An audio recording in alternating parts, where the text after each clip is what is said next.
오늘 읽은 말씀 중심에서 미스프린트가 됐는데 하나님 얼굴 앞에서 살라. 하나님 얼굴 앞에서 살라. 한번 따라합시다. 굉장히 멋있는 말인데 하나님 얼굴 앞에서 살라. 하나님 얼굴 앞에서 살라. 보이지 않는 하나님 앞에서 우리가 살아가는 모습이 굉장히 중요한데 이게 믿음이라고 하는 것이 다 그런 것과 연관이 되어 있고 영성이 있다, 그 사람이 경건하다 이런 것들이 다 하나님 얼굴 앞에서 사는 것과 관련이 있는 내용입니다. 우리가 사람을 만나거나 공적인 장소를 갈 때는 민낯으로 가기가 좀 그렇지요. 그래서 좀 고칠 때도 고치고 가릴 때도 가리고 옷도 조금 신경 써서 입고 그러잖아요.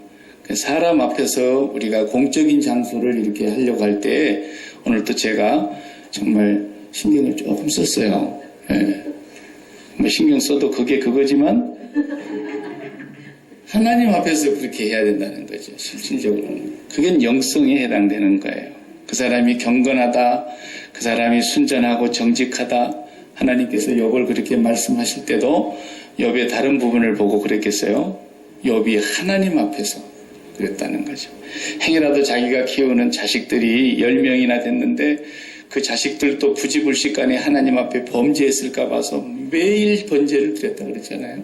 그만큼 하나님 앞에서 사는 삶이 그 사람의 믿음을 평가하는 가장 중요한 바로미터죠. 그것입니다. 그런 면에서 하나님이 사람을 외모로 안 본다 그러셔서 얼마나 감사한지 몰라요. 그건 그분이 그렇게 지으셔놓고서 외모를 따지면 되겠습니까? 하나님은 절대로 그분이 지으신 대로 기뻐하시고 내가 지은 것을 보시기에 힘이 좋았더라 그러시지 너 왜 그리 못생겼냐? 하나님 그러신 말씀 한 번도 안 하십니다. 너 왜 이렇게 잘났냐? 그것도 하나님 칭찬하시지도 않았어요. 괜히 지들이 잘난 척 하는 거지 아무것도 아니에요. 그렇습니다.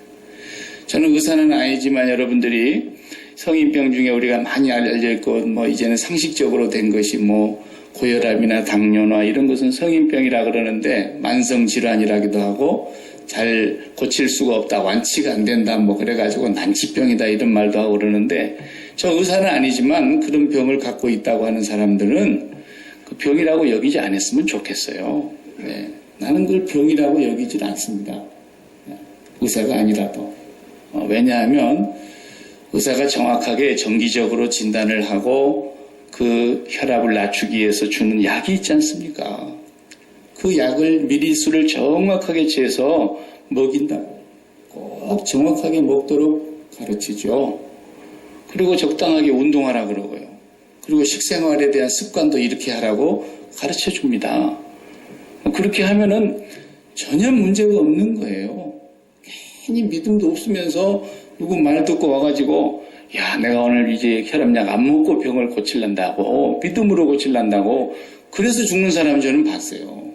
한 3일 지나니까요 막 얼굴이 벌개지고 뒷골이 막 땡기고 막 어지럽고 막 두통이 오고 그래가지고 그래서 4일을 못 넘기고 다시 약을 먹더라고요. 그러려고 뭐 3일도 안 되는 믿음을 갖고 있으면서 말이죠. 그걸 뭐 굉장한 믿음인 것처럼 그럽니다. 그러지 마세요. 그 병도 아니에요. 그냥 의사가 먹으란 대로 그대로 그 분량을 매일 드시면 돼요. 어디 나가셔도 꼭 챙겨가시죠, 원사님? 안 챙겨가면 안 됩니다. 반드시 챙겨가지고 가서 그냥 드시면 괜찮은 것을 뭘 그걸 병이라 그러냐고요. 그 정도 하나 있는 사람이 더 오래 삽니다. 나는 뭐 하나도 병이 없고 그런 사람들이 빨리 가더라고요, 제가 보니까. 여러분 문제를 크게 만들면 안 돼요. 그런 거 하나 갖고 있다고 해서 내가 막 중병인 것처럼 생각해서도 안 되고 큰일 났다 이래도 안 돼요. 하나님은 그런 걸 문제를 확대하지 말라는 거예요. 예수 믿는 사람들은 그런 문제를 크게 보면 안 됩니다. 제가 요즘 이렇게 머리맡에 놓고 읽고 있는 책이 하나 있는데 그 프랑스의 영성학자이면서 상담학을 하시는 분인데 프랑소와 대통령 이름하고 똑같아요. 프랑소와 펜들렌이라는 분이 쓴 거예요. 아주 오래된 고전인데 너무 좋은 책이라서 제가 이렇게 조금씩 그냥 약 먹듯이 읽어봐요. 한 번에 다 소화가 안 되는 책이에요. 네. 그 책을 읽다 보니까 오늘 아침에도 그게 은혜가 되더라고요. 그분이 하는 얘기 가운데 그런 얘기를 했어요. 우리 그리스도인들은 매일 약을 하나씩 먹어야 되는데 십자가 알약을 먹어야 된다 그랬어요. 그런 건 받아 적어요. 굉장히 중요한 얘기예요. 십자가 알약을 매일 복용해야 된다는 거예요. 왜 그런가? 우리 인간은 죄성을 갖고 있기 때문에. 죄성이 마치 고혈압이나 당뇨처럼 이건 만성질환입니다. 영적으로. 이건 우리가 몸이 살아있는 동안에는 없어지질 않아요. 우리 마음이 이 몸에 붙어버리는 날이면 그 죄성의 압력이 확 올라가는 거예요. 수치가 올라가요. 몸이 마음에 붙지 말아야 되는데, 마음이 몸에 붙지 말아야 되는데, 몸이 살아있는 동안에 관계를 맺고 있는 게 얼마나 많습니까? 여러분, 처음에 태어난 아기는 부모와 관계만 맺고 있지만 그 아이가 점점 자라면서 사회 속에서 관계를 많이 맺습니다. 그리고 몸이 살아있는 동안에 관계를 맺는 것은 너무너무 많아요. 그게 많아지면 많아질수록 신앙생활이 위험 수위에 올라갈 가능성이 많다는 뜻입니다. 돈이 많아졌습니다. 어린아이가 돈이 없다가 장성한 어른이 되어서 CEO가 됐다. 돈을 많이 가졌다. 그러면 내가 몸이 있는 동안에 그 돈과의 관계가 있지 않습니까? 위험 수위에 올라갔다는 거예요. 왜? 그 돈을 사랑하게 되기 때문에. 자칫 잘못하면 그 돈을 사랑하게 되게 돼 있어요. 그걸 마음에 담게 되게 돼 있어요. 그러다 보면은 그것에 의해서 내 이 죄성이 압력의 수치가 혈압 올라가듯이 죄악의 수치가 죄성이 발동하는 것이 올라간단 말이에요. 올라가요. 그래서 막 돈을 더 갖고 싶으니까 더 죄를 짓게 되는 수도 있고요. 네. 돈이 막 없어질까 봐서 또 죄를 짓게 되는 수가 있고요. 네. 이런 관계를 맺고 있는 것들로 인해서 우리의 죄성이 계속 발동을 하고 그것이 내 마음속에 압력을 가해오면은 그게 뭐라 그래요? 스트레스가 쌓인다 그러죠. 어떤 사람은 스트레스를 받다가 또 디프레스에 빠지기도 하고요. 그래가지고 그런 것들로 인해서 우리의 죄성의 수치가 올라가는 것을 막는 게 뭐냐? 십자가 알약이라는 거예요. 매일 먹어야 되는 거예요, 이건. 네. 어떤 사람은 잘못 예수를 믿고 기독교를 잘못 오해해가지고 그냥 예수 믿고 제사함 받으면 그냥 모든 환경에서 프리한 줄 알아요. 아니에요. 매일 죄 짓게 돼 있어요, 사람은. 십자가 알약을 먹고 예수 그리스도의 십자가를 묵상하지 않으면 매일 그 죄성이 우리를 죄악으로 끌고 가버려요. 그게 인간이에요. 거기에는 장사가 없어요. 다윗 같은 성군도 장사가 없고요. 심지어는 마귀가 그 예수님까지도 범죄케 만들려고 육신의 정욕과 안목의 정욕과 이생의 자랑거리를 가지고 광야까지 찾아오는 거 보십시오.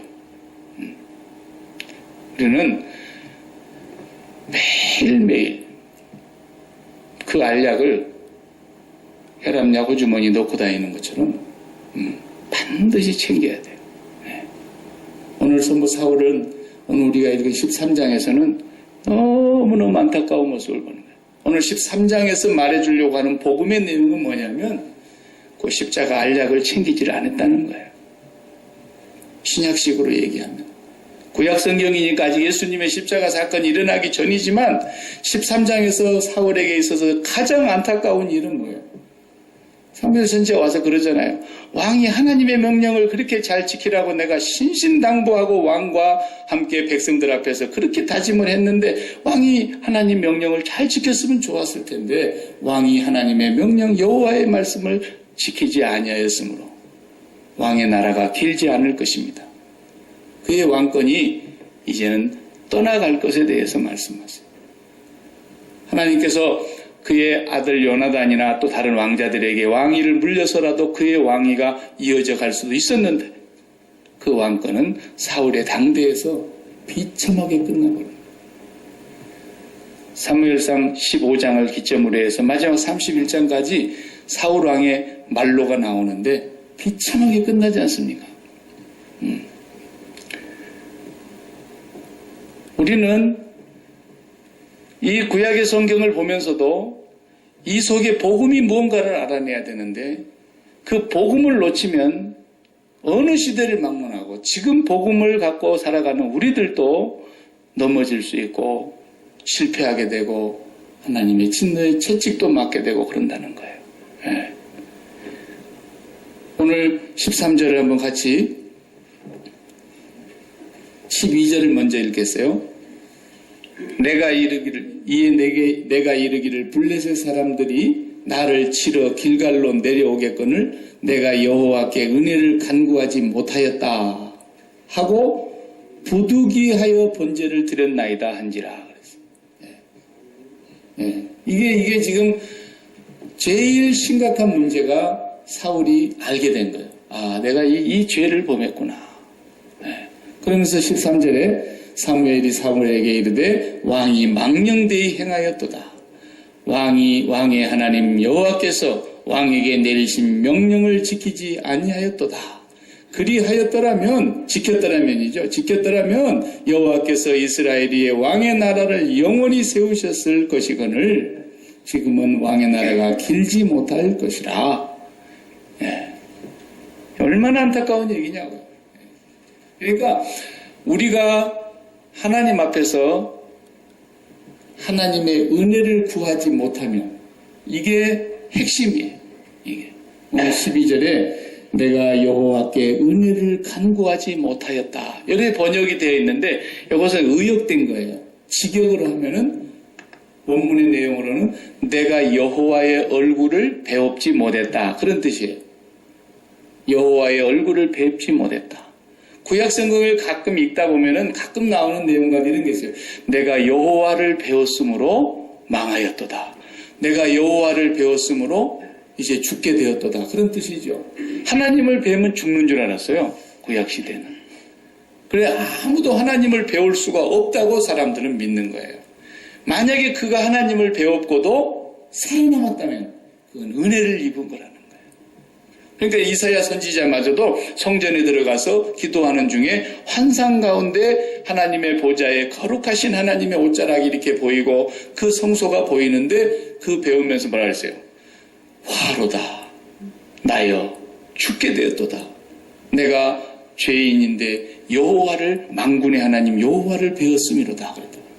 하나님을 뵙는다는 것은 죽음을 의미할 정도로 두려운 일이었다는 거죠. 그러니까 제사장을 통해서 반드시 그 제사를 통해서 하나님께로 나아가는 거거든요. 그래도 그것이 얼마나 두렵고 떨리는 일인지 제사장도 조심했었어요. 제사를 잘못 집행하면 제사장도 죽으니까. 그런데 이 하나님의 얼굴을 배웁지 못했다라는 말은 하나님의 얼굴을 배웠고 그가 은혜를 입었다면 이런 일이 벌어지질 않았을 텐데 하나님의 얼굴을 뵙지 못했다. 더 좀 이렇게 쉽게 풀어서 설명을 하면 이 뜻이 무슨 뜻이냐면 하나님이 나를 보시고 계시는 하나님의 눈이 있잖아요. 하나님이 나를 지켜보고 계시는데 하나님이 나를 보시는 그 눈으로 나를 보지 못했다. 그런 뜻이에요. 내가 나를 어떤 눈으로 보느냐가 굉장히 중요한 거예요. 내가 누구냐라고 할 때 나를 평가하지 않습니까? 내가 오너니까 사장이다. 내가 아빠다. 내가 엄마다. 내가 CEO다. 나를 평가하는 내가 목사다. 이런 것이 내가 나의 실체를 말하는 거냐? 아니라는 거예요. 그렇게 보는 건 잘못 보는 거라는 거죠. 사울이 지금 왕이 됐어요. 멋지게 왕이 된 거예요. 생각지도 않았는데 그냥 아닌 밤중에 홍두깨식으로 그냥 왕이 돼버린 거예요. 그리고 왕이 됐는데도 자기가 왕이 될 자격으로 없다는 걸 알았으니까 그냥 왕이 뽑히는 날 자기가 선택된 날인데도 그 짐구름이 뒤에 숨어 있었어요. 얼마나 겸손했습니까? 그리고 그 왕으로 인정하지 않으려고 하는 그 불량배들이 저게 무슨 우리 왕이냐고 그렇게 듣기 싫은 소리를 하는데도 꼭 참고 관용과 인내로 대했어요.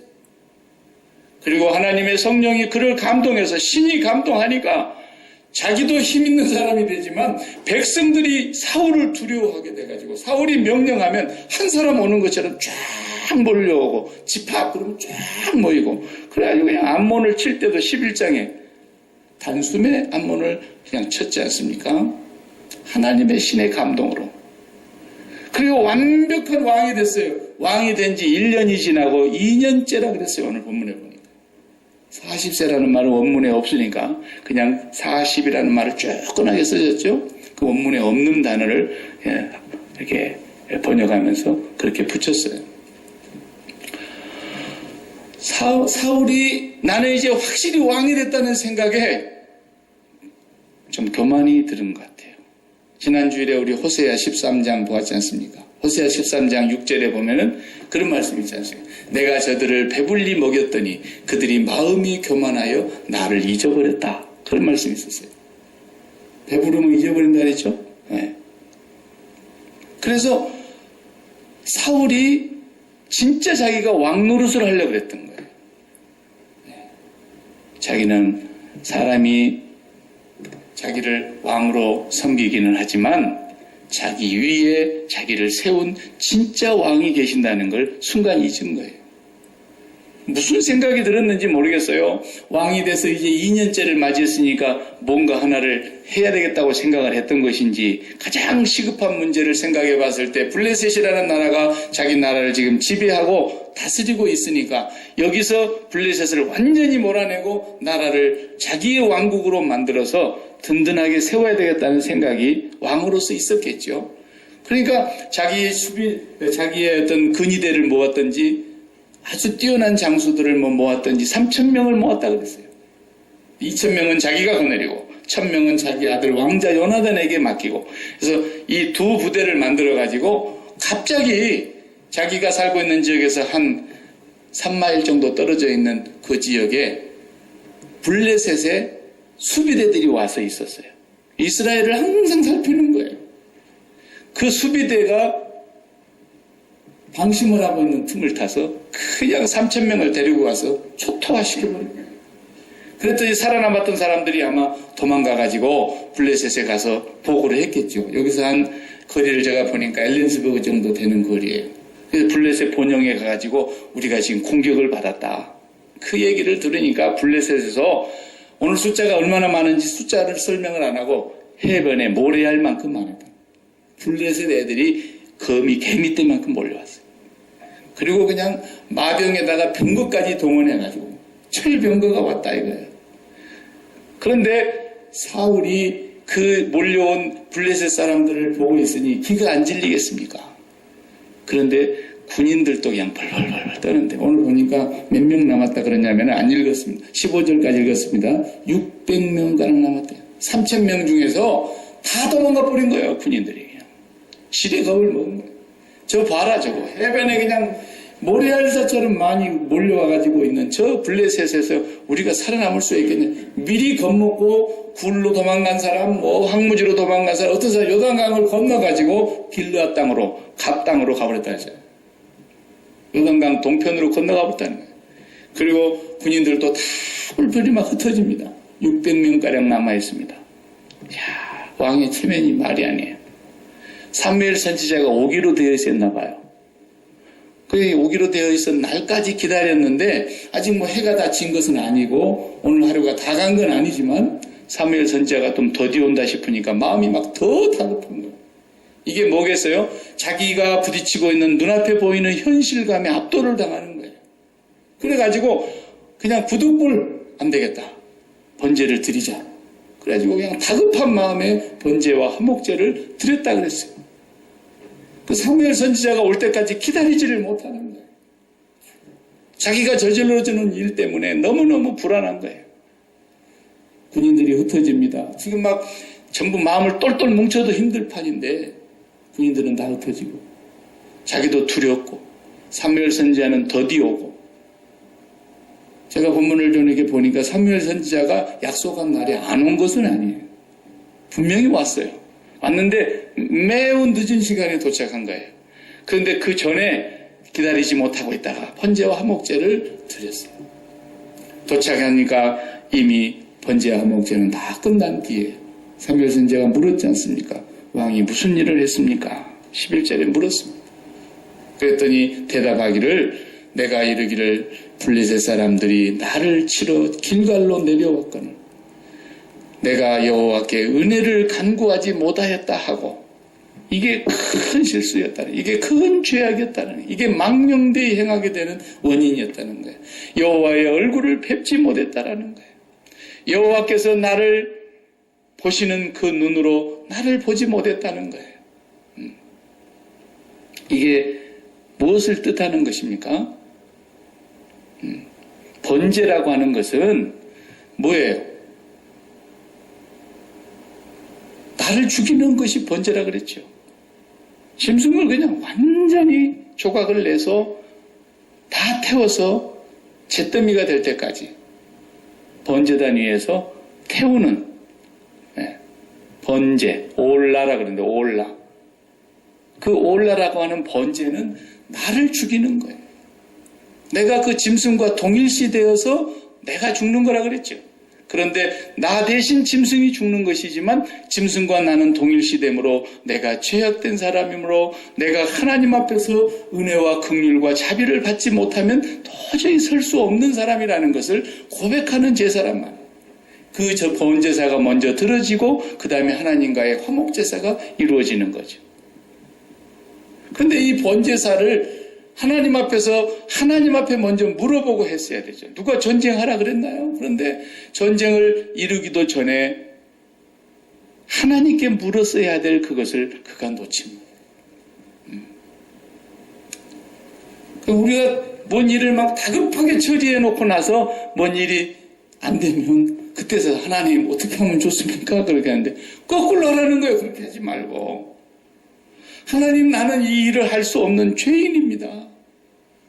하나님, 나는 너무너무 어리석은 자라서 이걸 어떻게 해야 될지 나는 잘 모르겠습니다. 하나님 앞에서 물으라는 거예요. 하나님, 지금 이 사건이, 이 상황이 하나님은 어떻게 보십니까? 하나님께서 이 상황과 사건을 나에게 현실로 지금 보게 하여 주시는데 이것을 통해서 하나님이 나에게 뭘 깨닫게 해 주시려고 하는 것입니까? 왜 기도하지 않냐는 거예요. 기도하고 하나님께 물어야 하는 거예요. 늘 하나님께 물으면서 매 순간순간에 우리가 그래서 하나님 앞에 언제든지 기도할 수 있도록 열려져 있지 않냐 이거예요. 나는 하나님 앞에서 죄인이기 때문에. 그런데 저도 이제 목회를 36년째 하니까 인턴 과정까지 합해서 인턴 과정을 10년을 하고 옥사 안수를 받고 26년째. 그러면 내가 이제 전문가가 된 거 아닙니까? 세상 말로. 그렇게 할 때 하나님이 나를 치시기 시작하는 거예요. 그때부터 하나님이 나를 떠나시는 거예요. 네. 멀리 두고 보시는 거예요. 그래, 네 잘났다. 에? 네가 아주 그냥 굉장한 줄 아는구나. 네. 언제나 우리는 뭘 봐야 하는 거예요? 번제라고 하는 그 십자가를 바라야 합니다. 그 죄가 어떤 모습으로 하나님 앞에 보이는가를 봐야 합니다. 하나님이 예수 그리스도를 십자가에 달리셨을 때 머리에는 가시관을 쓰셨습니다. 그리고는 양손과 양발에 못을 박으셨고 그리고는 그 옆구리에는 창으로 찔러서 물과 피를 다 쏟아내셨습니다. 십자가에 못 박기 전에는 정말 견디기 힘든 그 채찍으로 온 몸을 갈기갈기 찢어서 너덜너덜하게 등을 갈라놨습니다. 시편의 기자는 그 예수님의 채찍에 맞은 모습을 밭으로 쟁기를로 밭을 가는 소를 몰고 밭을 가는 단디랑과 같다 그랬잖아요. 예수님의 몸을 그렇게 갈기갈기 찢어놓았습니다. 그 번제로 드려지는 예수 그리스도의 모습이 바로 나와 동일시되는 나의 모습이라고 믿고 고백하는 것이 신앙이란 말이에요. 내가 하나님 앞에서 하나님이 나를 보실 때 너는 예수 그리스도의 십자가의 죽음과 연합되지 않으면 절대로 소망이 없는 존재야 라고 하나님이 보시는 거예요. 언제나 예수 그리스도의 십자가와 연합될 때만 너는 나와 함께 하는 거야. 이것을 하나님이 우리에게 보여주시는 거거든요. 그게 우리가 어디서 긍휼을 입은 것입니까? 우리가 어디서 하나님의 은혜를 입은 것입니까? 그 십자가에서 연합되고 하나님의 독생자와 내가 동일시됨으로써 은혜를 받은 거거든요. 매일 기억해야 된다는 거예요. 그걸 기억하고 목사 노릇을 하라는 거예요. 그걸 기억하고 사장 노릇도 하고 아빠 노릇도 하고 엄마 노릇도 하라는 거예요. 내가 그걸 뭐 잘한다고 해서 그것을 테크니컬한 부분으로만 보고서 그게 하는 것이 아니라는 거예요. 매 순간순간 라이브로 연결되어 있어야 한다는 거죠. 라이브로 연결되어서 항상 성령이 나와 연결되어서 살아가는 삶. 이것이 바로 예수 그리스도의 십자가를 순간순간 알약 먹듯이 우리가 먹어야 된다는 이유예요. 그게. 예. 그렇지 않으면 우리의 신앙생활은 우상숭배로 전락을 해버리는 거예요.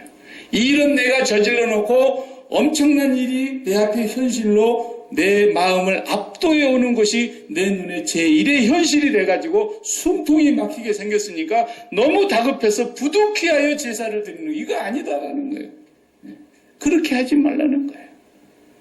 언제나 먼저 하나님 나는 아무것도 할 수 없는 죄인입니다. 하나님을 기쁘시게 할 수 있는 분량은 나에게 아무것도 없습니다. 나는 죄인 중에 개수입니다. 나는 하나님의 교회를 핍박하기를 1등으로 했던 사람입니다. 그런데 하나님이 나를 불쌍히 여기셔서 나에게 은혜를 베풀어 주셨고 하나님의 은혜가 헛되지 아니하여 나는 다른 모든 사도들보다 더 많이 수고하였으나 내가 한 것이 아니요 나와 함께 하신 하나님의 은혜로다 그랬잖아요.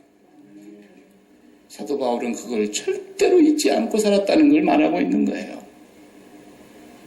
내가 다른 모든 사도들보다도 더 많이 수고했고 사실이죠. 훌륭했죠. 그러나 나와 함께 하신 하나님의 은혜로다. 하나님의 은혜가 아니었으면 도저히 있을 수 없는 일이라는 거예요.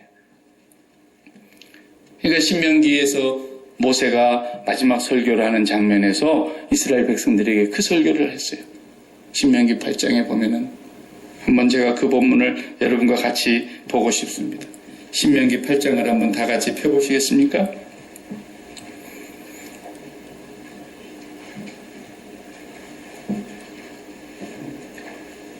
(16절과) (17절입니다)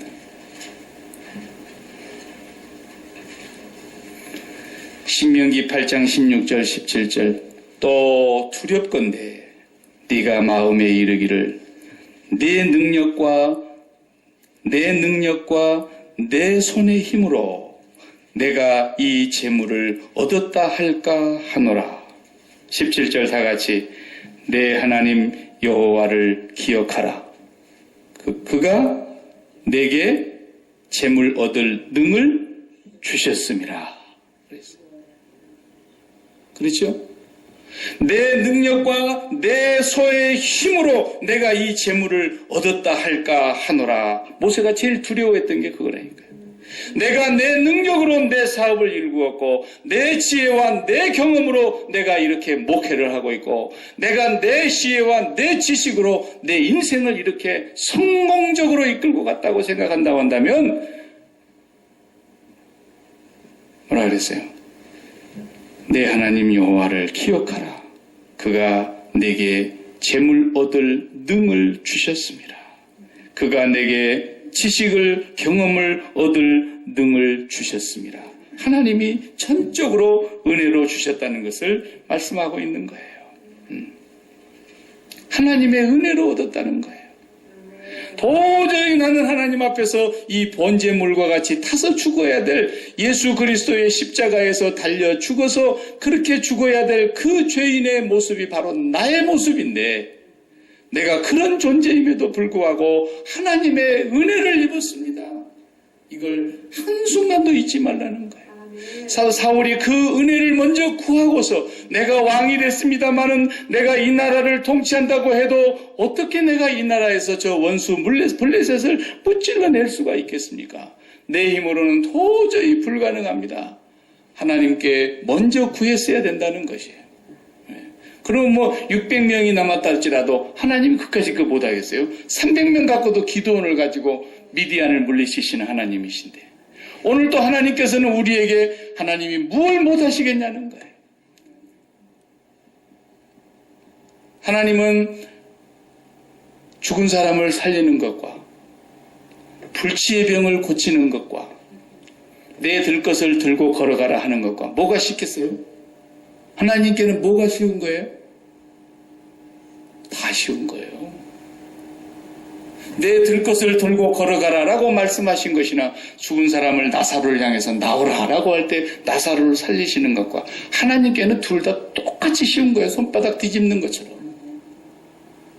하나님은 어려울 게 뭐가 있겠어요. 네. 그렇기 때문에 우리의 앞에 있는 어떤 현실일지라도 그것이 내 현실이 아니라 하나님의 현실이 되게 바꾸라는 거예요. 눈앞에 보이고 귀에 들리는 것이 내가 책임져야 될 현실로 만들지 말라는 뜻이에요.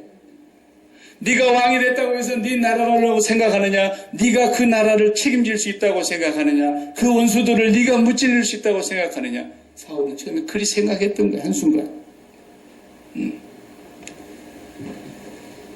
내 인생이라고 내가 해결해야 된다. 내 자녀라고 내가 책임져야 된다. 그럴수록 우리는 우리 앞에 현실이 우리를 더 압도적으로 눌러온다는 걸 알아야 돼요.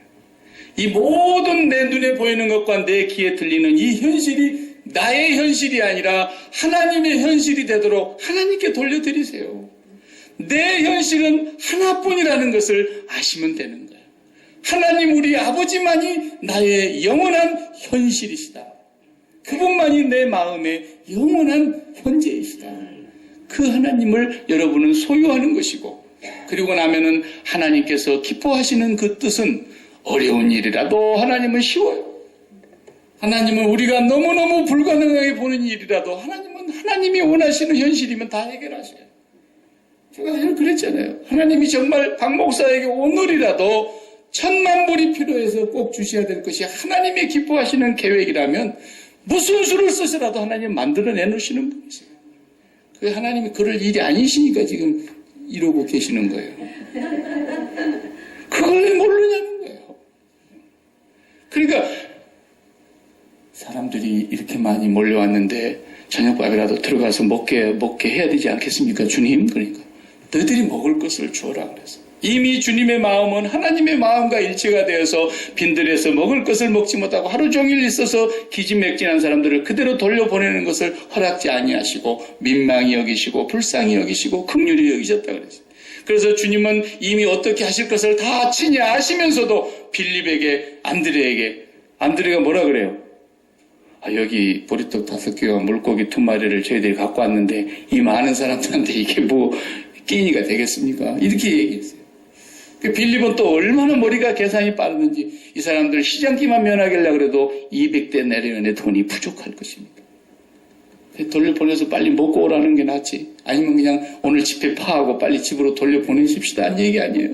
그런 하나님의 마음에 하나님이 기뻐하시는 계획은 이 모든 사람들을 광야에서 만나를 먹이신 것 같이 하늘에서 내려오신 생명의 산떡이신 예수 그리스도를 통해서 이들을 다 먹이기를 하나님이 원하셨다고요. 그게 무슨 어려운 일이냐는 거예요, 하나님에게서. 내 현실이라면 내가 이들을 어떻게 먹입니까? 우리가 이 사람을 어떻게 다 먹일 수 있겠습니까? 하나님이 기뻐하시면 먹이고도 남더라는 거죠. 그러므로 나의 모든 현실을 예수 그리스도의 십자가 앞에서 놓고 볼 때 나는 하나님이여 죄인이기 때문에 아무것도 할 수 없는 사람입니다. 하나님이 나를 보실 때에 십자가에 달려있는 예수 그리스도의 모습과 나의 모습을 동일시하고 보시는 것입니다. 그럴 때 나의 현실이 하나님께로 옮겨가는 거예요. 하나님의 현실로 돌려드리려니까요. 여러분의 자녀의 현실을 하나님의 현실로 바꾸세요. 여러분이 어떻게 그걸 책임질 수 있다고 보십니까? 여러분의 인생을 어떻게 책임질 수 있겠습니까? 하나님의 현실로 다 돌려보내세요. 그래서 우리가 십자가 알약을 계속 먹는 거예요. 그래서 내 마음속에 눈에 보이고 귀에 들리는 것으로 인해서 느끼는 것으로 인해서 경험으로 인해서 나를 압도하고 내 마음을 짓눌러 하고 있는 이것이 현실이 되게 하는 것이 마귀의 공격입니다.